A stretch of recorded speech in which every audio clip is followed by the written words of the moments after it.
আমি আজি অকাপ যেটো বিল চৰকাৰে আনিছে এই বিলটো আমি নামানো কাৰণ এই বিলটো মানিলে আমাৰ মুছলমানৰ যেটো সম্পত্তি আছিলে এই সম্পত্তিৰ ওপৰত সিহঁতে হাত দিছে।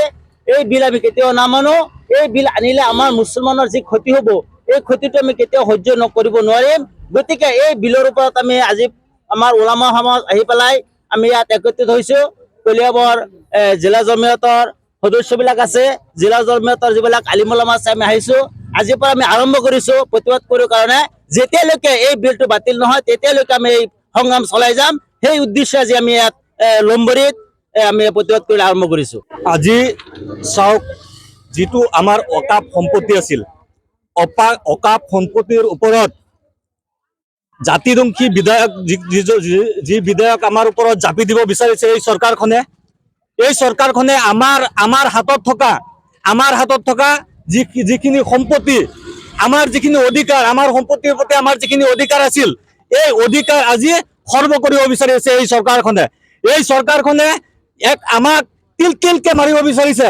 জাতিদংশী বিধায়ক অলপ কেইদিনমান আগত আপোনালোকে নিশ্চয় দেখিছে, উচ্ছেদ কৰিছে, মাইনৰিটি মানুহক উচ্ছেদ কৰি পেলাই মাইনৰিটি মানুহক ধৰ্মৰ পথত ঠেলি দিছে। এতিয়া আকৌ ওয়াকাফ যি আমাৰ সম্পত্তি আছিলে, ওয়াকাফ সম্পত্তিৰ ওপৰত তেওঁলোকৰ চকু পৰিছে। তেওঁলোকে আমাক যদি আমি এটাই কথাই কম, তেওঁলোকে যদি আমাৰ ওপৰত তিলকে মাৰিব নালাগে, আমাক তিলকে মাৰিব নালাগে, আমাৰ একেবাৰে লাইন পাতি ৰখি থাকিম, আমাক গুলিয়াই মাৰি দিলে হ'ল। কিন্তু এই বিধায়ক কেতিয়াও মানি লোৱা নহ'ব। এই বিধায়ক বাতিল হ'ব লাগিব। এই জাতিদংশী বিধায়ক কেতিয়াও আমি মানি নলওঁ। আমি আজি ওলাই আহিছোঁ, আজিৰ পৰা আৰম্ভ কৰিছোঁ। যেতিয়ালৈকে এই ওয়াকাফ বিল বাতিল নহ'ব তেতিয়ালৈকে আমি এই কাৰ্যসূচী আমি জোৰদাৰভাৱে চলাই যাম।